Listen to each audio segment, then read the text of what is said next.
बंद कमरों में मसाज की नहीं होगी इजाजत, सरकार ने जारी की है गाइडलाइन। पूर्व दिल्ली के स्पा ओनर्स ने कहा कि गाइडलाइन के तहत आएंगी तमाम तरह की परेशानियां। मदर डेयरी अंडरपास बंद होने से लगता है जाम, लक्ष्मीनगर आने जाने वाले लोगों को परेशानी, पैदल चलने वालों को भी खतरा। अंडरपास के जॉइंट्स को रिपेयर करने का काम लगातार जारी। मच्छरों की ब्रीडिंग को रोकने के लिए निगम सख्त, नालियों और घर के आसपास की जारी है फॉगिंग। निगम के कर्मचारी लोगों को कर रहे हैं जागरूक।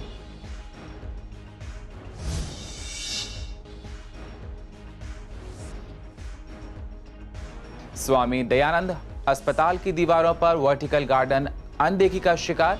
वर्टिकल गार्डन में लगे हैं अधिकतर पौधे सूख रहे हैं। प्रदूषण को रोकने और सौंदर्यीकरण के मकसद से लगाए गए थे पौधे। और पूर्व दिल्ली के 10वीं के छात्रों में रिजल्ट आने के बाद दिखी खुशी। काफी समय से रिजल्ट का कर रहे थे इंतजार। स्टूडेंट्स ने कहा, हम रिजल्ट से हैं सेटिस्फाइड।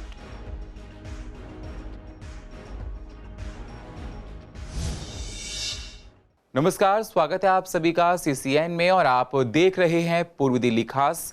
अब होते हैं रूबरू पूर्व दिल्ली की अहम खबरों के साथ। दिल्ली सरकार ने स्पा सेंटरों और मसाज पार्लर को लेकर नई गाइडलाइंस जारी कर दी हैं। नई गाइडलाइन के अनुसार अब पहले की तरह स्पा सेंटर और मसाज पार्लर बंद कमरों में नहीं चल पाएंगे। वहीं सरकार की नई गाइडलाइन आने पर स्पा सेंटर ऑनर और मसाज सेंटर ऑनर खुश नहीं है। उनका कहना है कि पहले ही रोना चल रहा है, कोरोना काल की वजह से स्पा सेंटर बंद कर दिए गए थे, अब चालू हो गए हैं तो कस्टमर नहीं आ रहे हैं। लगभग 50% सेंटर्स बंद हो गए हैं। नई गाइडलाइन में काफ़ी दिक्कतें आ सकती हैं। स्पा या मसाज बंद कमरे में ही हो सकती है, खुले कमरों में कस्टमर सहज महसूस नहीं करेंगे। हमारी सरकार से मांग है कि नई गाइडलाइन पर फिर से विचार ज़रूर करे। पहले ही हम इतनी सारी गाइडलाइंस फॉलो करते आ रहे हैं। लाइसेंस, ट्रेड लाइसेंस सब हम पे है, हेल्थ ट्रेड लाइसेंस है। सारे काम हम पूरे प्रॉपर करते हैं, सैनिटाइजेशन भी करते हैं। नीचे से आपका सारा है, सब हमारे जितने भी थेरेपिस्ट हैं उनके वैक्सीनेशन रिपोर्ट्स हैं। उसके बावजूद भी इन्होंने नई गाइडलाइंस लाए हैं। अब ये बहुत ही मुश्किल हो जाएगा इस पाँव को चलाने के लिए। और मसाज सेंटर, कारण क्या है कि एक उस पर 2 गेट कैसे निकलेंगे? पहली बात, जिसके गेट ही एक लगा हुआ है तो 2 गेट कैसे बनाएगा? दूसरी बात, जिसके यहाँ 3 ही रूम है वो 3 रूम के अंदर 2 गेट कैसे बनाएगा? तीसरी बात, ये कहते हैं कि फिजियोथेरेपिस्ट का सर्टिफिकेट लाओ। फिजियोथेरेपिस्ट के सर्टिफिकेट तो डॉक्टर बैठते हैं, फिजियोथेरेपी बैठते हैं। अब जब डॉक्टर बैठते हैं तो वहाँ तो फीमेल की जेंट्स भी करती है और जेंट्स की फीमेल भी करते हैं फिजियोथेरेपी, क्योंकि मशीनरी इक्विपमेंट्स में लगते हैं। इक्विपमेंट्स भी हम लाते हैं, सब कुछ लाने के लिए तैयार हैं सर। पहले से ही करते आते हैं हम, तो मेल टू मेल ही करते थे, फीमेल टू फीमेल ही करते हैं अधिकतर। लेकिन अब फिर भी हमें उसमें परेशानियाँ होती हैं। उसके बाद ये कह रहे हैं कि गेट क्लोज़ होना चाहिए। सर, गेट लगने के बाद अब आप ऑयलिंग भी होती है, क्रीम से भी होती है मसाज, कई तरीके की मसाजें होती हैं। प्रॉब्लम तो आ ही रही है सर। हम जॉब करते हैं यहाँ पर ऐसे सिंपली, और कुछ नहीं है हमारा काम। मुश्किल है सर, इस बार गेट खोल के चल सकता है, गेट खोल के इस पर चल ही नहीं सकता। एक बार बताइए कि हम ये बंद हो जाएगा तो हम खाएंगे क्या? और किराए के मकान पे रहते हैं, 2 साल से तो बनते हैं, तो अब 2 साल से घर में बैठे, किराया इतना चढ़ चुका है तो हम देंगे कहाँ से? ये वो नीचे के तो सब बंद हो चुके हैं, ये सिर्फ कुछ हैं जो खुले हैं, लेकिन ये भी बंद करने की कोशिश कर रहे हैं, लेकिन हम जाएंगे कहाँ? मदर डेयरी अंडरपास के ऊपरी हिस्सों पर लगे जॉइंट्स के खोल जाने और उसकी वजह से सड़क बैठ जाने की वजह से यहाँ पर हर रोज लगभग घटनाएं हो रही थीं। ट्रैफिक पुलिस के अनुरोध पर अंडरपास के ऊपरी हिस्से पर लगे जॉइंट्स की रिपेयरिंग का काम चल रहा है, जिसकी वजह से लक्ष्मीनगर आने जाने वाले लोगों को तमाम तरह की परेशानियां हर रोज उठानी पड़ती हैं। साथ ही इसकी वजह से मदर डेयरी अंडरपास बंद होने से NH24 पर जाम भी लग जाता है। पैदल चलने वालों को भी खतरा है। रिपेयरिंग का काम लगभग 10 से 15 दिन में पूरा होगा, तब तक लोगों को इस तरह की परेशानियों को उठाना पड़ेगा। अभी हमें जैसे गणेश चौक नगर तक जाना है, अभी कितना टाइम खराब हुआ है। हम यहाँ से पैदल पैसे उसने पूरे लिए, बस वाले ने 1 रुपये भी नहीं कम करा। अब इतना लंबा 1 रुपये इतना खेल गांव से मतलब वही घूम कर आना पड़ेगा। ये अगर आसपास जो कोई कट होता जो है सुविधा होती, मतलब इतनी दिक्कत है, सोचना पड़ रहा है क्या करें क्या ना करें। अब बताओ, उधर से आऊँगा घूम कर। अक्सर जिस बंदे को इधर जाना होगा मयूर विहार फेस 1, तो वहाँ से घूम के आना पड़ता है। जिसको उधर मंगलम जाना होगा तो वो यहाँ से चढ़ के रूम साइड जाता है। भाई ये दिक्कत हो रही है ज़्यादा, जाम भी लगता है सर। अब इधर जाम लग जाता है ना, रोंग साइड जाने वाले तो जाम लग जाता है पूरा। भैया मेरे को IIT जाना था, पापा को ड्यूटी से लेके कहीं और जाना था। ये जाम की तो छोड़ो, पानी भर जाता, सबसे बड़ी बात तो ये है, और ये बंद भी कर दिया इस टाइम पे। अब मैं सोच रहा हूँ यहाँ से जाऊँ, रोंग साइड है, सामना टक्कर ना मार दे।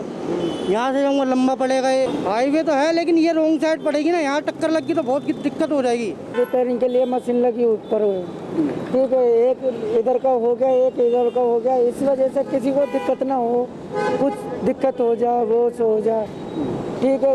अब मट्टी है, पत्थर है, कुछ भी गिर जाए लोग क्या सोचेंगे। जो हो जाएगा 2-3 दिन और लग जाएंगे। तो ये तो बारिश के बाद से इसकी पहले से काम बंद है, इसका काम नहीं हो पा रही है।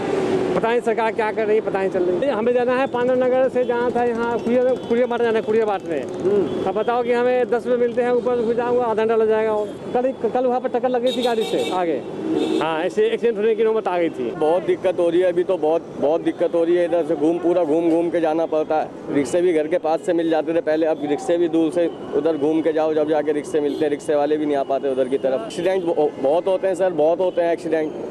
शाम के टाइम इस तरफ जाम लग जाता है, सुबह के टाइम इस तरफ जाम लग जाता है। दोनों तरफ जाम ही जाम है। जब रॉन्ग साइड जाएगा आदमी जल्दी के लिए तो एक्सीडेंट होना ही होना है। इस बार बारिश तेज होने के बाद पूर्व दिल्ली में मच्छरों की ब्रीडिंग लगातार फैलती जा रही है, जिससे लगातार बीमारियों का खतरा मंडरा रहा है। घर में डेंगू और मलेरिया मच्छरों की ब्रीडिंग पाई जा रही है। डेंगू की ब्रीडिंग रोकने के लिए DMC अपना काम शुरू कर चुकी है। इस मामले पर हेल्थ कमेटी के चेयरपर्सन कंचन महेश्वरी ने बताया कि सभी नालियों में दवाइयों का छिड़काव किया जा रहा है, फॉगिंग की जा रही है। साथ ही नालों के किनारे, यमुना किनारे भी दवाई डाले जा रही है और गड्ढे बांधने का काम लगातार जारी है। लोगों को जागरूक किया जा रहा है, उनको बताया जा रहा है कैसे हम लोग मच्छरों की ब्रीडिंग को रोक सकते हैं, कि वो अपने घर में कूलर और AC की सफाई करें। साफ सफाई रखने से मच्छरों की ब्रीडिंग को रोका जा सकता है। बारिश के मौसम में मच्छर जनित बीमारियां विकराल रूप लेने के लिए तैयार हैं, परंतु EDMC का एक कर्मचारी डेंगू, मलेरिया, चिकनगुनिया से बचाने के लिए अपने काम में हमेशा तत्पर है। प्रत्येक नाले में दवाई का छिड़काव किया जा रहा है, नालियों में भी दवाई का छिड़काव किया जा रहा है और बहुत से नालों में गड्ढे बांधने का काम किया जा रहा है। जनता को भी हम समय समय पे अवेयर करते रहते हैं कि हम अपने छत पे रखी पानी की टंकियां उन्हें खुला ना छोड़ें, और उसके साथ साथ छत पे कोई टूटा फूटा सामान ना हो जिसमें बारिश का पानी इकट्ठा हो सके। पेड़ पौधों के गमलों में भी पानी एकत्रित ना हो सके। सरकार की तरफ से शहर को कई सौगात मिली है और काम भी होता है, लेकिन कुछ दिनों बाद ही उनकी अनदेखी शुरू हो जाती है। अभी कुछ दिन पहले शादरा साउथ जोन की तरफ से स्वामी दयानंद अस्पताल की दीवारों पर वर्टिकल गार्डन बनाया गया था, जिसके हालात अब खस्ता हाल हो चुके हैं। पॉल्यूशन कंट्रोल और सौंदर्यीकरण के मकसद से बनाए गए वर्टिकल गार्डन में अधिकतर लगे पौधे सूख चुके हैं, उनकी कोई भी देखरेख नहीं है। इस पर जब हमने स्टैंडिंग कमेटी के चेयरमैन से हमारे संवाददाता एरार चौधरी ने बात की, क्या कहा उन्होंने, जरा आप भी सुनिए। दिल्ली में बढ़ते पॉल्यूशन को मद्देनजर रखते हुए और सौंदर्यीकरण के मद्देनजर रखते हुए MCD ने वर्टिकल गार्डन और सौंदर्यीकरण किया, जिसमें वर्टिकल गार्डन लगाए गए फ्लाईओवर के नीचे और हॉस्पिटलों की दीवारों के बाहर। ये इस टाइम मैं खड़ा हूँ दिलशाद गार्डन में, जहाँ शादरा साउथ जोन ने वर्टिकल गार्डन लगाया था। और वो वर्टिकल गार्डन था, ये स्वामी दयानंद हॉस्पिटल की जो दीवार थी, इस दीवार पर वर्टिकल गार्डन बनाया गया था, जिसे लगभग 1 साल से ज़्यादा हो चुका है, लेकिन इसकी हालत अब बिल्कुल खस्ता है। कुछ गमलों में से पौधे गायब हैं और जो पौधे लगे हुए भी हैं तो वो बिल्कुल सूख चुके हैं। मानसून का महीना चल रहा है, मानसून के महीने में खासकर कहा जाता है कि पौधे हरे भरे होते हैं और काफ़ी खिलकर सामने आते हैं, लेकिन यह सौंदर्यीकरण है और यह है वर्टिकल गार्डन की हालत। स्वामी दयानंद हॉस्पिटल में वर्टिकल गार्डन शादरा साउथ ने हमारा लगाया हुआ है, प्रोजेक्ट डिपार्टमेंट द्वारा लगाया, और LG महोदय के आदेश से था कि पॉल्यूशन को कंट्रोल करने के लिए ऐसे जहाँ जहाँ बड़ी हमारी बिल्डिंग है वहाँ पर इस तरह से ये वर्टिकल गार्डन बनाए जाएँ, और इसको रख रखाव लेके जो हॉर्टिकल्चर डिपार्टमेंट है वो इसको देखेगा। तो इसमें ऐसा नहीं है कि बरसातों के मौसम में इसकी खस्ता हालत है, इसका देखभाल की जाती है, क्योंकि पौधे इसमें ऐसे पौधे लगे हुए हैं कि सीजनेबल पौधे हैं कि कुछ सीजन में ये सूख जाएंगे, गर्मी में कुछ हरे हो जाएंगे, लेकिन अब इसमें कोशिश करें कि ये बढ़िया मेंटेन हो और हमारा स्वामी दयानंद हॉस्पिटल बहुत सुंदर लगे। हमने स्थानीय पार्षद से बात करी तो उनका कहना यह था कि इसमें कुछ सीजन के हिसाब से पौधे लगाए गए हैं जो अभी सूख गए, आने वाले टाइम में वो जल्दी खिलकर सामने आएंगे और अभी जो इसकी देखरेख की जा रही है उससे डबल इसकी देखरेख की जाएगी। पर सवाल एक यही है कि मानसून के महीने में जहाँ पौधे खिलकर सामने आते हैं और हरा भरे हो जाते हैं उस समय भी वर्टिकल गार्डन की कंडीशन इस तरीके से देखी जा रही है। कैमरामैन नवीन के साथ Ahrar Chaudhary, CCN। CBSE board के 10वीं रिजल्ट का इंतजार आज खत्म हो गया। बोर्ड ने आज आधिकारिक वेबसाइट पर रिजल्ट जारी कर दिया। स्टूडेंट्स अपने नतीजे से संतुष्ट आए हैं। पूर्व दिल्ली के स्टूडेंट्स का कहना है कि हम लोग काफी समय से परीक्षा परिणाम का इंतजार कर रहे थे। परिणाम आने के बाद हम लोग खुश हैं, हम रिजल्ट से संतुष्ट हैं। बहुत अच्छा आया, हमें बहुत खुशी है, हमारा रिजल्ट आ गया और हमारे पेरेंट्स को भी बहुत खुशी है। मेरे 80% मार्क्स आए हैं। माय नेम इज सिद्धांत, बहुत बढ़िया है, 70% मेहनत सफल हुई है। In class 10th from CBSE board. Today CBSE has announced class 10th result 2021 and I am achieved 93% of my 5 subject which is Hindi, Math, Science, SST, English and an additional subject which is Information Technology. I would like to thank my all subject teachers and principal. 10th CBSE का result announce हुआ है and मैंने उसमें 96% get किए हैं। I want to thank to my subject teachers and school association to support me कि मैं इतने मार्क्स अच्छे से ला पाई and again thanks to my school association. आज CBSE का रिज़ल्ट आया और मुझे उसमें 93% मिले हैं और मैं इसका सारा श्रेय अपने विद्यालय को देना चाहती हूँ। टीचर्स का बहुत बहुत थैंक यू कर रही हूँ बिकॉज आज मेरा रिजल्ट आया 10th CBSE का एंड मैंने 85% क्रॉस किए हैं, तो मैं उनका एंड अपने एसोसिएशन का, स्कूल एसोसिएशन का बहुत थैंक यू कर रही हूँ कि मैंने इतना स्कोर कर पाया। पूर्व दिल्ली के महापौर श्याम सुंदर अग्रवाल ने उपराज्यपाल अनिल बैजल से मुलाकात करते हुए पूर्व दिल्ली नगर निगम में अवैध निर्माण को एक बड़ी समस्या बताते हुए कहा कि इसमें बिल्डिंग विभाग के सभी अधिकारी संलिप्त हैं, जिन पर कड़ी कार्रवाई होनी चाहिए।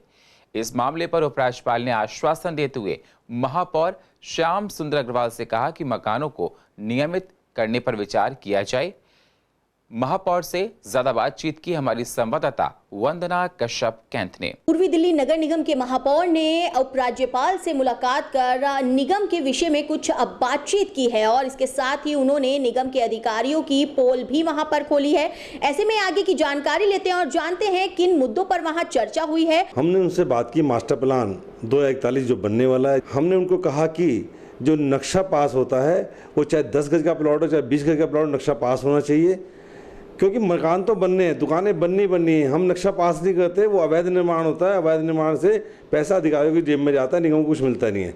अगर वो 10 गज का नक्शा पास भी आएगा तो 20,000 रुपये निगम की जेब में आने वाले हैं। तो नक्शा पास होता है, उसके डेडलाइन है 30 जून 1977 से पहले का जो पार्टीशन होगा उसी का नक्शा पास होगा। हमने ये क्लोज हटाई जानी चाहिए। चाहे कोई 2 भाई हैं, आज दोनों भाई अलग हो गए हैं, उन दोनों भाइयों की प्रॉपर्टी अलग अलग होगी। अगर 100 गज का मकान 50 गज का होगा, उनको बनाने की इजाज़त होनी चाहिए। मैंने उपराज्यपाल महोदय से कहा है कि एक ऐसी स्कीम लेके आनी चाहिए, ऐसी स्कीम आए कि किसी के मकान की ईंट नहीं ले, सभी मकानों को रेगुलाइज किया जाए। मेट्रो की इलेक्ट्रिक फीडर बसें जल्दी सड़कों पर उतरने वाली हैं। इसके लिए DMRC ने तैयारियां तेज कर दी हैं। अगले 2 महीने में सड़कों पर दिखेंगी बसें। पूर्व दिल्ली के लोगों ने इस पर खुशी जाहिर की है। लोगों ने कहा कि इलेक्ट्रॉनिक बसें चलने से लोगों को आसानी होगी, समय और पैसे की बचत होगी।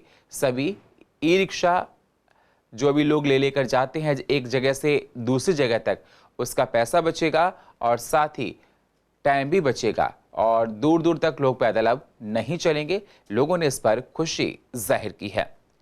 ये DMRC का बहुत बड़ा एक पहल है और अच्छी पहल है ये। और दूसरा, जैसे लोकल में देखा जाए, मेट्रो स्टेशन से लेके लोकल बंदा जो रहता है और मेट्रो स्टेशन तक जाने के लिए जो मेन दिक्कत आती थी बैटरी रिक्शा वगैरह की, वो एक बस है। एक तो बंदा सेफ साइड रहेगा और दूसरा जैसे कोविड चल रहा है उससे भी बचाव रहेगा, सोशल डिस्टेंसिंग में बैठेंगे। और जो इन्होंने नया सिस्टम लाया है, ये मेट्रो कार्ड के साथ भी इस बस में अवेलेबल है, तो कोई टिकट वगैरह की भी चिंता नहीं रहेगी कि चेंजेस वगैरह की। अपना कार्ड हाथ में रखें और स्वाइप कराएं और अपना इजीली पे कर। हाँ, कम खर्चा भी आएगा और दूसरा इजीली चेंज की दिक्कत भी नहीं रहेगी। जैसे रिक्शे वालों के आए दिन ड्रामे रहते हैं, 15 रुपये या 5 रुपए चेंज नहीं होते तो जी पहले चेंज कराओ, तो ये टेंशन भी एक ख़त्म रहेगी। मेट्रो का रिचार्ज रहता ही है, अपना पेमेंट उससे करो। कि जो लोग स्टेशन जाते थे मेट्रो पकड़ने के लिए, ई रिक्शा पे जाते थे, रिक्शे पे जाते थे, आए दिन आप देखो एक्सीडेंट होते रहते हैं। अब कम से कम वो भी सेफ हैं, घर के सामने उनके बस आएगी, बिठाएगी, सीधा मेट्रो छोड़ देगी। तो मेरे हिसाब से तो 100% बहुत बढ़िया काम हुआ है। तो उनका खर्चा बच गया। देखो 10% डिस्काउंट कार्ड से मेट्रो में भी है और 10% बस में भी रहेगा।